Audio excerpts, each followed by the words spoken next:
एक मिनट, गाड़ी रोक, गाड़ी रोक बोल रहा हूँ, रोक गाड़ी, नीचे उधर, उधर नीचे, खाली है, खाली है, खाली है ना, सांग तो खाली है.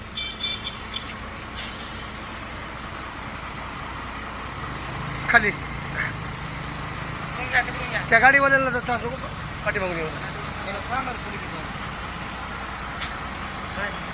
एक मिनिट.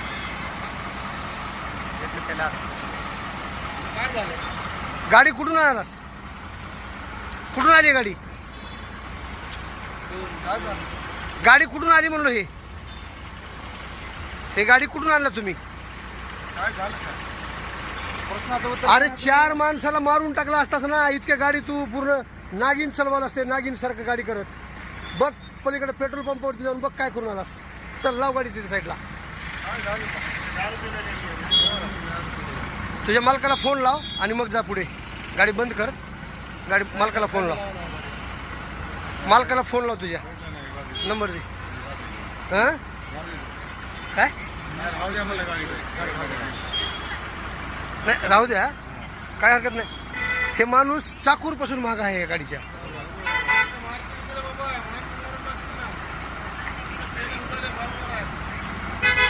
नाही आज माणसं गेल्यानंतर बोलायचं होतं का तुला? मार जीव गेल्यावर बोलायचं होतं का?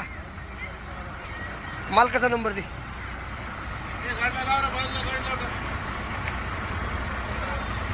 नंबर द्या हो साहेब. नंबर द्या ना, सांगतो. हां नंबर घे, याच्यावर नंबर टाक.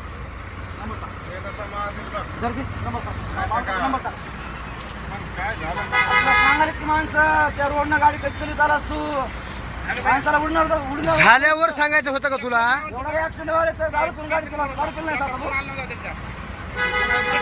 झाल्यावर सांगायचं का? नंबर डायल कर. नंबर टाक. हां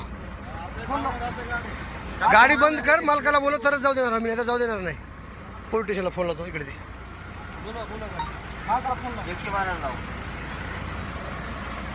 कुठे आहेत बोरेवार?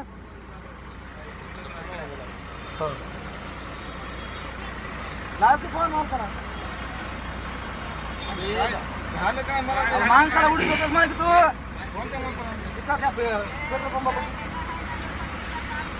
कोणी झालं तर इथं पत्रकार साहेब आले तर उडी होती म्हणून माणसाला गाडी रोडनं गाडी दारू उडी येणार होतो मी.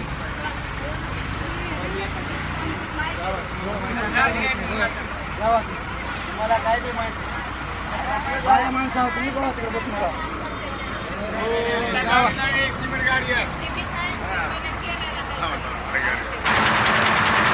काय झालं या गाडीबद्दल? तुम्ही मला फोन करून माहिती दिली. काय झालं नेमकं? सर मी लातूरहून येत होतो. ही जवळपास मला चापुलीच्या जवळ आल्यापास गाडी दिसली मला. त्यापासून मी टू व्हीलर होतो. तर टू व्हीलर असताना की गाडी मला एक 2-4 वेळेस ओव्हरटेक करून कट मारून गाडी नागिन जसं डुलते. गाडी इकडे असं डुलत मला 2-3 वेळेस कट मारली सर. थोड्या वेळ पुढे चालली, पुन्हा मागे येऊ लागली, पुढे चालली, मागे येऊ लागली. आणि बरंच तिथं 2 गाडीच्या अंगावर सुद्धा गेली ती. अशा हिशोबानं ही गाडी चालवली. त्याच्यामुळे तुम्हाला एक सूचना दिलो की एक दुसरं कुणाला उडू नये किंवा दुसरा कोणता अपघात घडू नये. त्याच्यामुळे मी एक तुम्ही जर असं ही करतात मग तुमच्यासाठी एक हे दिलो, संदेश दिलो. समय सूचकता तुमची महत्वाची आहे. त्या अर्थाने यांना जर आपण वेळी जर नाही रोखलं तर असे माणसं दुसऱ्या लोकांचा जीव घेऊ शकतात. हो ना. परंतु ते घटना टाळावी म्हणून तुम्ही मला फोनद्वारे माहिती दिली. 100% सर. आता काय केलं पाहिजे ह्याच्यासोबत? आता काय जे कारवाई जी काय आहे दारू पिऊन जी कारवाई आहे ती कारवाई केली पाहिजे. हे अहमदपूरचेच नागरिक आहेत. व्यंकट बोरेवार असं यांचं नाव आहे. ही जी गाडी आहे MH17 CV 4771 ही गाडी सिमेंट कॉन्क्रीटवर चालणारी आहे. आणि या गाडीचा ड्रायव्हर कमीत कमी 40 किलोमीटरवरून मद्यप्राशन करून हायवेवरती ड्रायव्हिंग करत होता. आणि यांनी मागे येत असताना अनुभव आला त्यांना की कोणत्या माणसाला हे कधी उडवील, कोणाच्या अंगावर घालील असा त्यांना भरोसा वाटत नव्हता. त्यांनी मला फोनद्वारे माहिती दिली. त्यांना 3 वेळेस शहरामध्ये थांबवण्याचा प्रयत्न यांनी केला, परंतु तो थांबत नव्हता. शेवटी आता यांचा प्लांट जवळ आहे, आनंदवाडीच्या जवळ सिमेंट कॉन्क्रीट मिक्स करण्याचा प्लांट आहे आणि त्या प्लांटवर चालणारी ही गाडी आहे. आणि या वेळेला शाळेचे लेकरं असतील, ट्युशनहून सुटलेले वयस्कर महिला असतील, पुरुष असतील, लहान बालक असतील, तरुण असतील, या वर्दळीच्या रस्त्यावर असतात.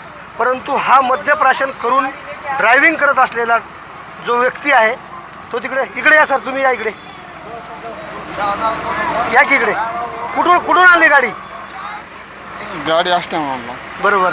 मग ड्रिंक करून का चालवता गाडी? दुसऱ्याचा तुमचा तरी विचार करा ना, कमीत कमी स्वतःचा. नाही सर, कोणालाही मी त्रास दिला नाही.